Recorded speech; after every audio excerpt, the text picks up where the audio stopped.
him. I found out that his life was under threat. I warned him. Then a second time when I warned him, we managed to get him out of Pakistan.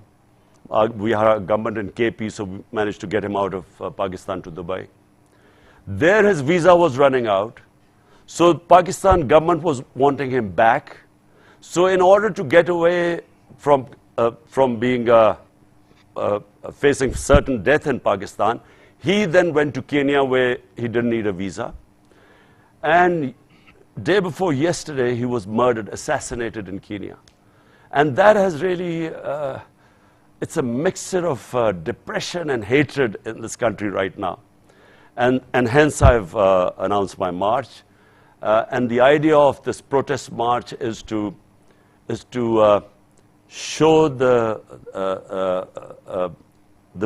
government where the public stands right now. And as I say, I have been, last 6 months I've been on the road and campaigning. And I feel right now that the country is ripe for a soft revolution. I don't think that anyone who tries to get into the way of this change, there are two ways of changing. You can have a soft revolution through ballot box, or there's the other way, which causes destruction in a society. But I just believe that we are now on the brink. Either we are going to change peacefully, or I'm afraid it will lead to chaos in our country. So that's where we stand today. So I look forward to your questions.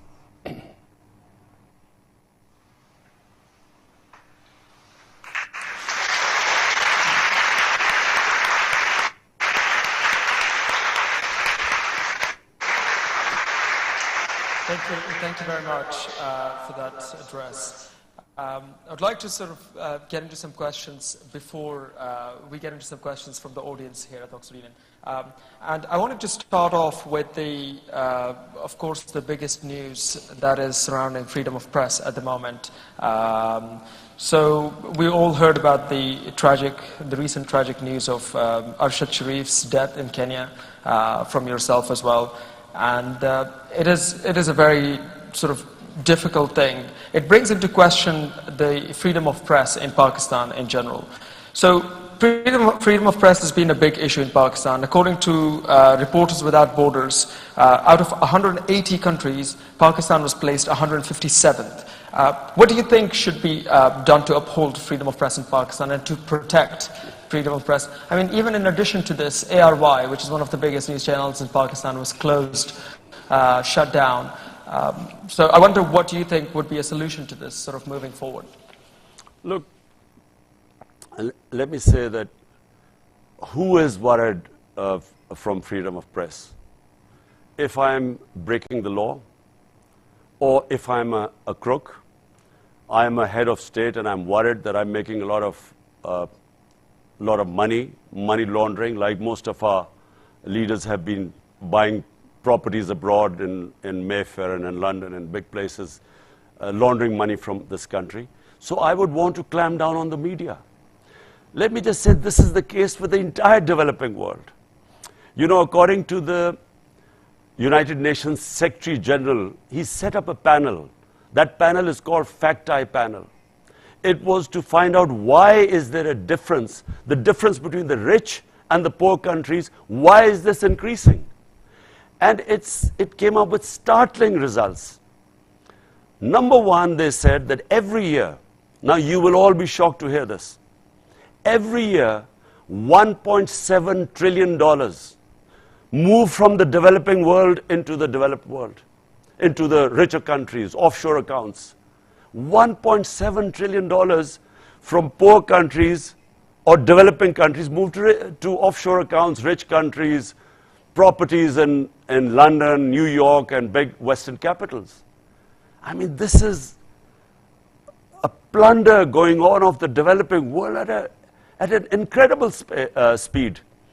If anyone who understands the history of the Indian subcontinent, when the East India Company came into India and started operating and took charge, India was about 23–24% of the world GDP. And by the time, India got its independence, it was, barely 3-4% of the world GDP. So the wealth was stripped off the country. It's exactly what the ruling elites of the developing world are doing right now. They're stripping off the wealth from the poor countries and taking them, as I said, into these tax havens. Now, problem is that I tried 3.5 years I was in power. I tried each time in the United Nations General Assembly.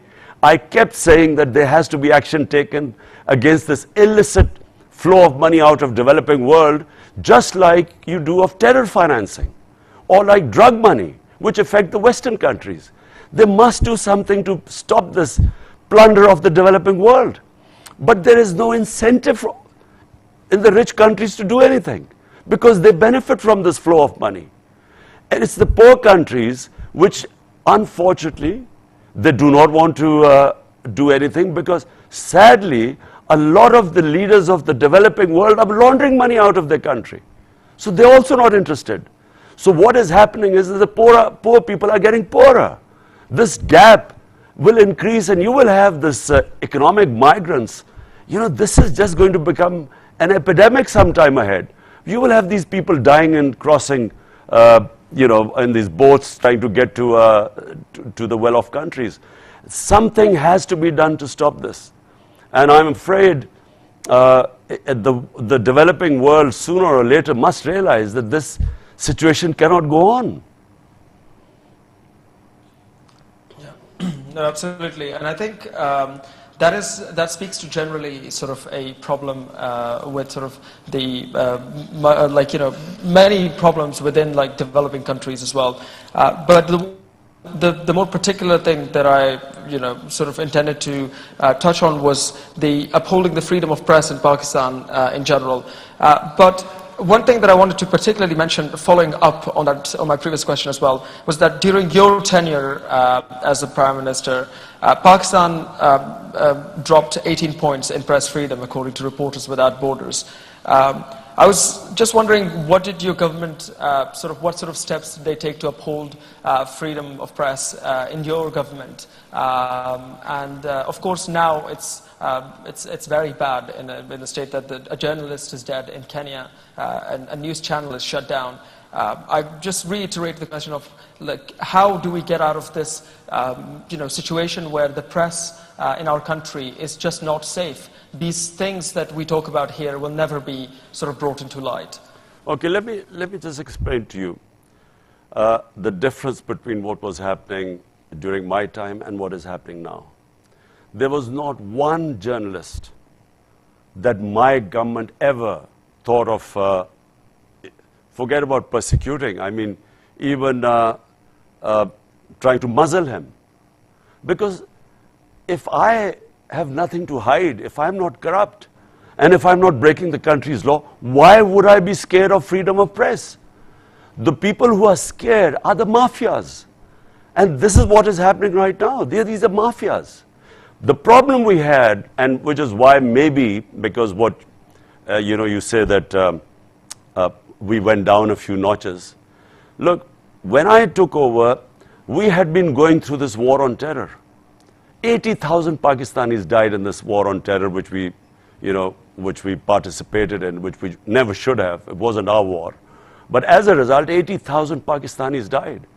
Right now, there is still terrorism. We still have Pakistanis dying of terrorism, but on the peripheries, not like it was before. But when you're fighting against terrorism, I'm afraid that's when the security agencies, then they take a much stronger role. And the abuses would take place by the security agencies because they felt they were fighting terrorism and they were endangering their soldiers' lives. And so they would be sometimes taking very harsh actions against anyone who criticized the security forces. But those actions were always by the agencies. And the 2-3 times when we found out, and I can give you examples, immediately we took action when, journalists were picked up. But never from the political government, because we had nothing to hide. In fact, the only problem we had was we don't have libel laws. So what was happening is that me as Prime Minister, I was libeled a couple of times.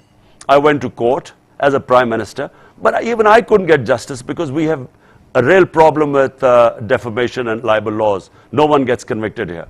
So what we need is, we need freedom of press and responsible press, where if you cross, like in UK, if you cross a certain line, then I should have the ability to go to court and get compensation. And I've been in a libel case in England, and I know how strong the laws is. Unfortunately, this is not the case in Pakistan, which is the problem my government had.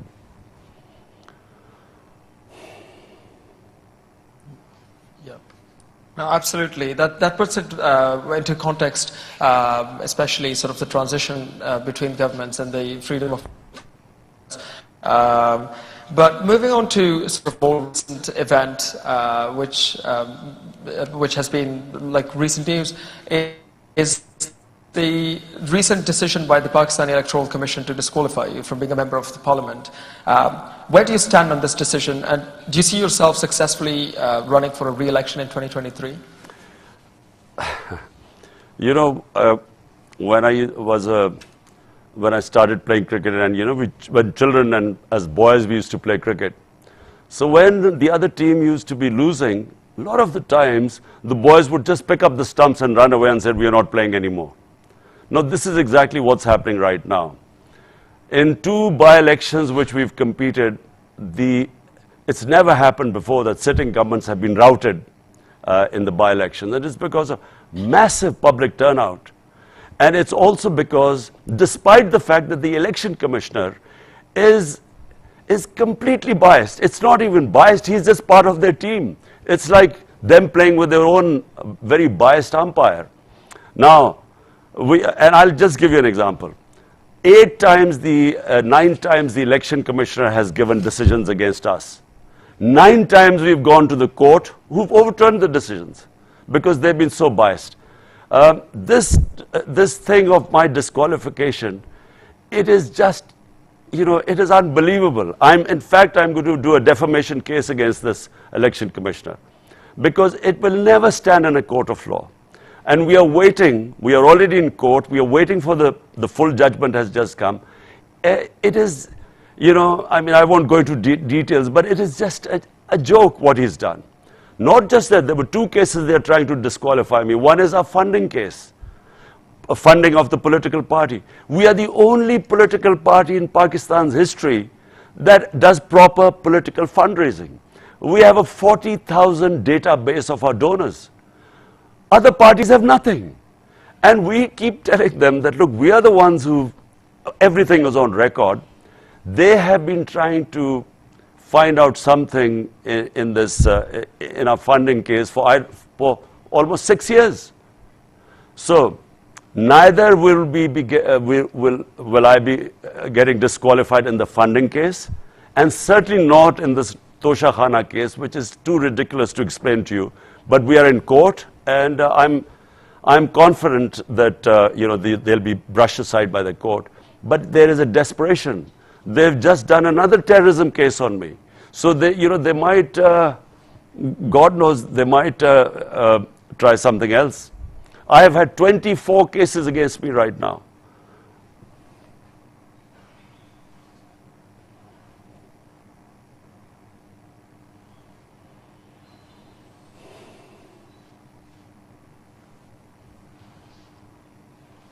Check it out. Can you hear me? Yes, apologies, it's the Wi-Fi. Was I talking to myself? No, I think we heard a bit. It was just towards the end part that you cut out.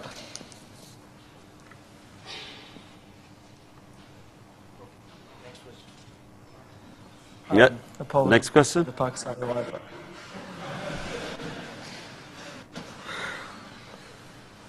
Which bit did you hear and which you didn't hear? I don't, where did I start talking to myself? I think generally we heard. I think you covered the point in general, and I think it's sufficiently clear that that you know, of course, do not agree with this decision, and you want to, of course, that you will be rerunning, and that you will be contesting this decision in any case, and it's that you believe that it's ridiculous. I think that's a satisfactory answer. So I think I'll move on to sort of the next question, which is slightly more of a difficult conversation, I guess, but it's a conversation that is to be had, especially in the context of Pakistan, which is to do with the military and the politics of Pakistan. Now, your government has had good relations with the military, or had good relations with the military when in power. After the no confidence vote and after a series of events, your party distanced itself from, and in some instances it was said to have spoken against the military. What is your stance on the military's involvement in the country's politics and in the country's running? So look, first of all, let me say, Pakistan became a security state when we came into existence, because there was a fear in Pakistan that we have a neighbor who's 7 times the size of our country, much more resourceful. And immediately after independence, the next year, 47 we were independent, 48 there was a conflict with India on Kashmir. So that framed the mindset of our country, because the fear that a huge neighbor can easily overwhelm us. So the military naturally in such circumstances gained more importance. And then we had martial laws. So we've had 3 martial laws where the military took over when they thought that the civilian governments weren't doing well.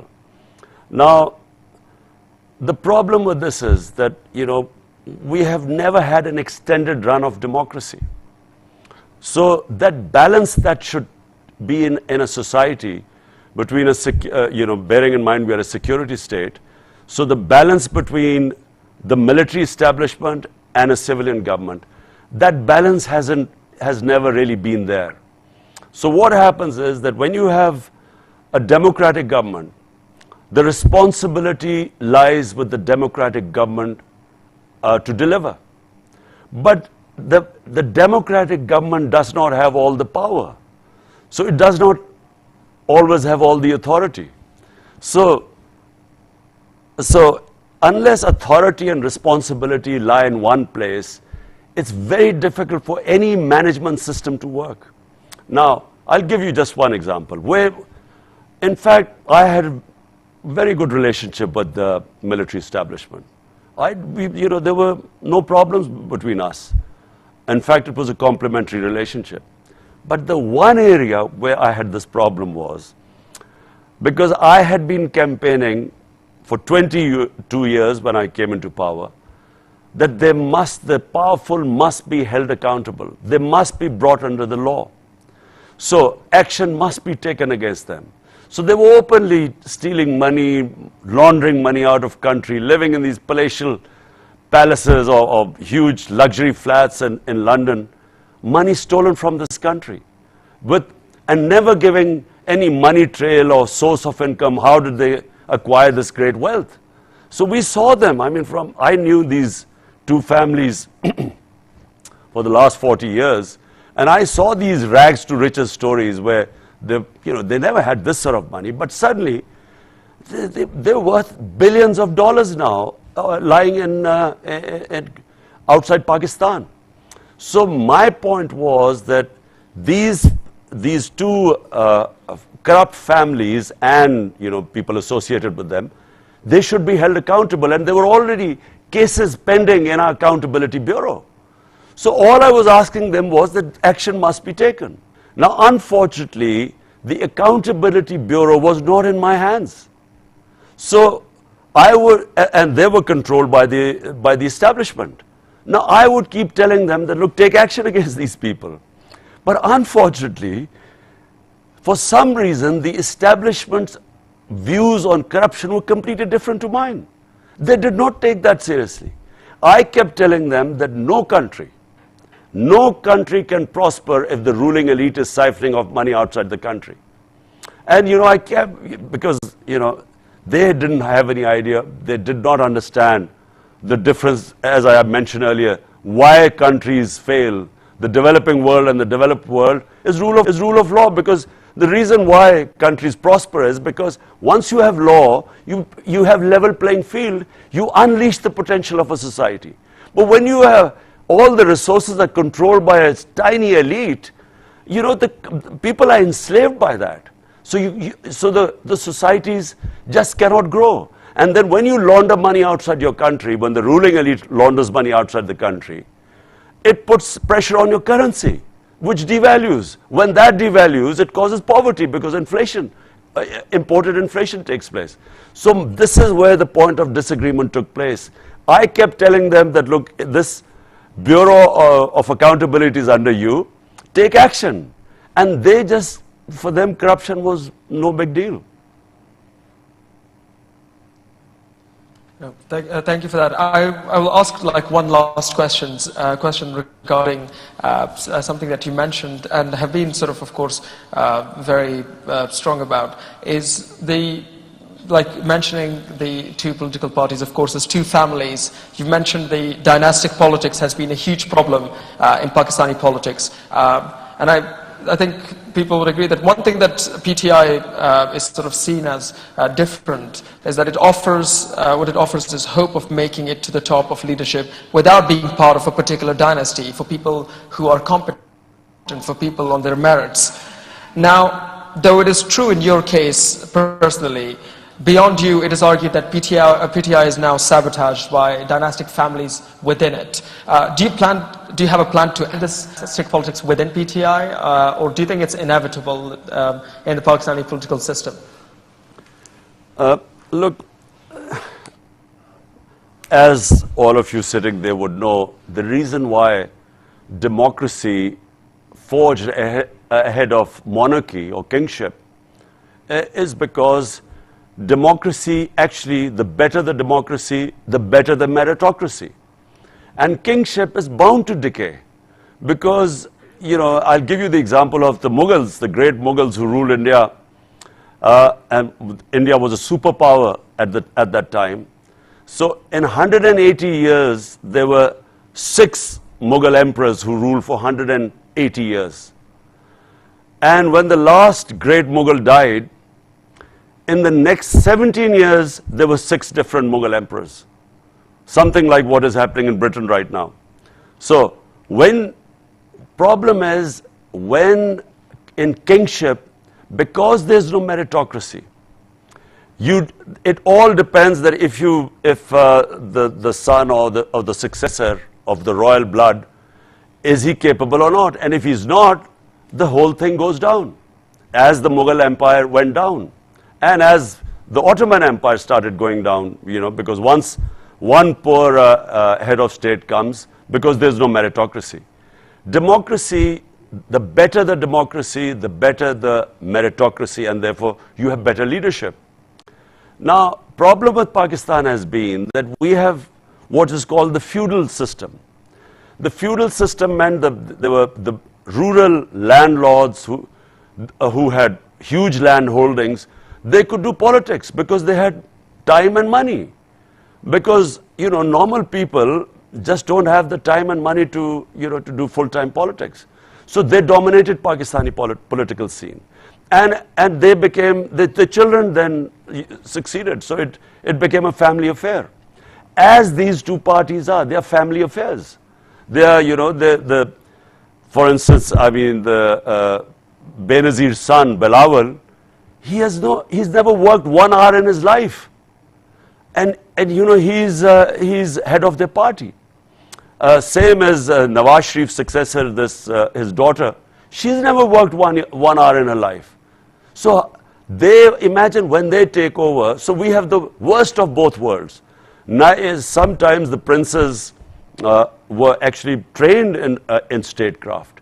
So they were much better prepared than in our case with these feudal children who have no experience of governance or statecraft.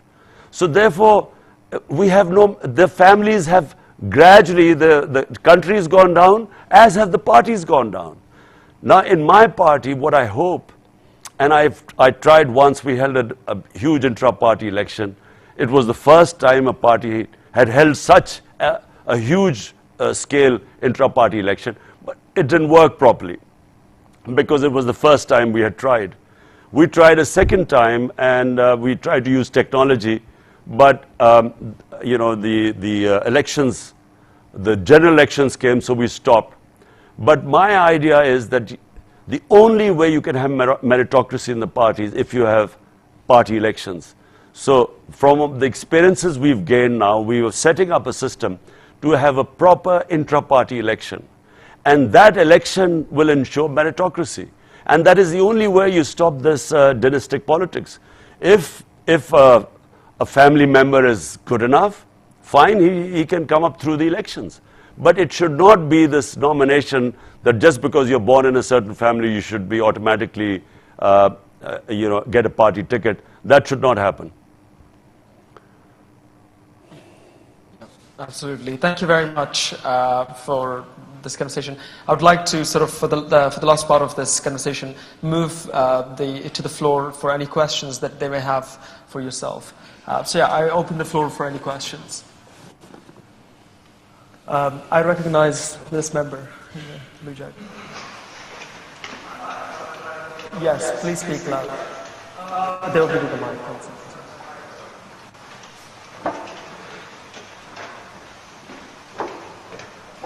Hi, first of all, Mr. Khan, it's a pleasure to speak to you. Secondly, in your speech, you put an increased emphasis on the impact of the US in, well, the downfall of the PTI. And we've seen that these developed nations, through which a lot of developing nations' money now goes to, regularly interfere in the matters of, well, South Asia and the global South. To what extent do you think that the problems that South Asia faces today are not a product of its people, but of people of a faraway land that steal from us? Well, look, let me just say one thing, that great powers always want to have their sphere of influence. And they always want, this is throughout history, they always want governments that are, you know, that are part of their influence, so would do their bidding. And unfortunately, Pakistani governments have all been in the US sphere of influence. And we have, you know, the worst thing in my opinion, where we did, part of our foreign policy is that we made decisions not for the benefit of our own people, but to please the US. So we joined the war on terror in after 2001. And 80,000 Pakistanis died. 3.5 million people got internally displaced. Our ally, the US, conducted 400 drone attacks on Pakistan. Judge, jury, and executioner. So many innocent people got killed. And they took revenge against Pakistan's security forces. And we lost over $100 billion to our economy. And we didn't even get thanked for that. And I opposed that war throughout because it was not in Pakistan's interest. So countries make decisions which are of interest to their people. One of the things which was mentioned in this Donald Lu in the cipher, in the conversation with our ambassador in Washington, he said that I had taken a decision to go to Russia on my own.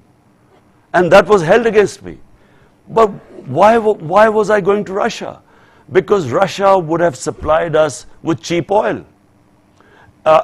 India, an ally of US, is getting oil from Russia at 40% discount. Now, 120 million Pakistanis are vulnerable. Almost 50 to 60 million are below the poverty line. Another 50 to 60 million, a price shock, inflation, would push them down the poverty line. Means they can't have 2 square meals a day. So my interest should be my people. I should not be serving the interest of another country at the expense of my own people. So my people, 220 million people elected me to serve them, not to serve other countries' foreign policy objectives. And this is where the problem rose. US is not used to Pakistan having an independent foreign policy.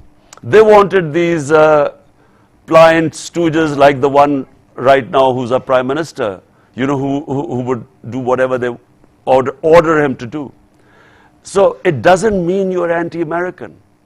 This is the problem, this imperialistic mindset, that if you do not obey them, then you are anti-American. But if you talk about your own national interest, which is what I did, and I think for somehow in this Biden administration, they just thought that, you know, I wasn't the right one and they wanted a more pliable stooge.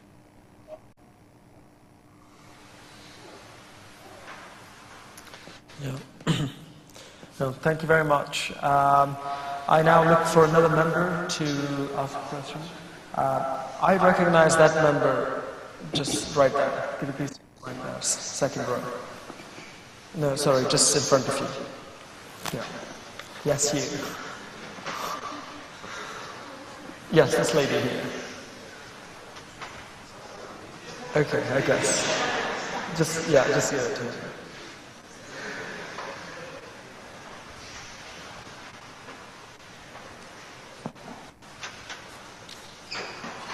Hi, so let us assume that and hopefully you do get back in power. I know it's a big... So the camera is behind you if you want to So hopefully you do come back in power. Hopefully you are able to reduce the army's power and by doing so reduce corruption, fix the legal system, and fix dynastic politics. So in that process, how do you think you'll be able to control how much power you individually have? So in other words, as you break down this corrupt military control system, how do you make sure that this new system is democratic? Look, like Pakistan, like most of the developing world, we have series of problems. You know, there are a lot of problems we face. Number one, we just do not have enough money to spend on our human beings. So, if, you know, human development, you can't really rise as a nation if you don't look after your human resource, if you don't invest in your human beings. Problem is that all this prosperity comes after the rule of law. So it's my entire life's experience that unless you have rule of law, you don't have democracy. If you hold elections without having rule of law, you will have warlords, you will have mafias coming up, because they will have more resources. They will have the muscle. So, in a society, the key is, I go back, which is why I started my politics 26 years ago. You must bring the powerful under the law. So this is my number one thing. If you ask me, what is the one thing I would do if I ever get it back into power, is rule of law. But you can only do that if you have a good majority in a parliamentary democracy. Last time when I came into power, I had a coalition government, not a strong government. And so therefore, it is very difficult in a parliamentary democracy. If you come up with a coalition government and a thin majority, you are always subjected to blackmail. You can't make strong decisions because, you know, you upset powerful mafias who then have ways of undermining you. So if I come into power, I will firstly only come into power if I have a clear majority, because otherwise I would not be able to implement my reform agenda, which starts with rule of law. And I believe that everything follows that. Prosperity follows once you've established rule of law and justice. Yeah. No, thank you very much. I recognize the member. Well, just as hello, Mr. Khan. Thank you very much for joining us here today. You talked about rule of law. While it is very important to uphold the rule of law, but during your tenure, You've been accused of breaking the rule of law yourself. You've been accused of breaking the Constitution, Article 92, by preventing the no confidence vote despite the Supreme Court's decision. During your tenure, there was a sitting MNA who was incarcerated despite the Supreme Court decision to release him, and yet your speakers did not give an order to bring them to the Parliament despite it being against the law. So, firstly, while you do talk about the rule of law, how do you respond to the fact that you yourself have breached it? Secondly, and very quickly I'll ask, you talked about press freedom. During your time, there was a journalist who was abducted and tortured, Matiullah Jan. During your time, Abzar Alam was shot. It was during your time, Nusrat Javed, another journalist who criticized you, had to leave her job. Salim Safi had to leave the job. So, while you do talk about press freedom when you are out of the government, when you were in the government, you were yourself curbed on press freedom. So there's a pattern that while you are in government, you do something else. When you are outside the government, you do like to appeal to a populist agenda. Thank you.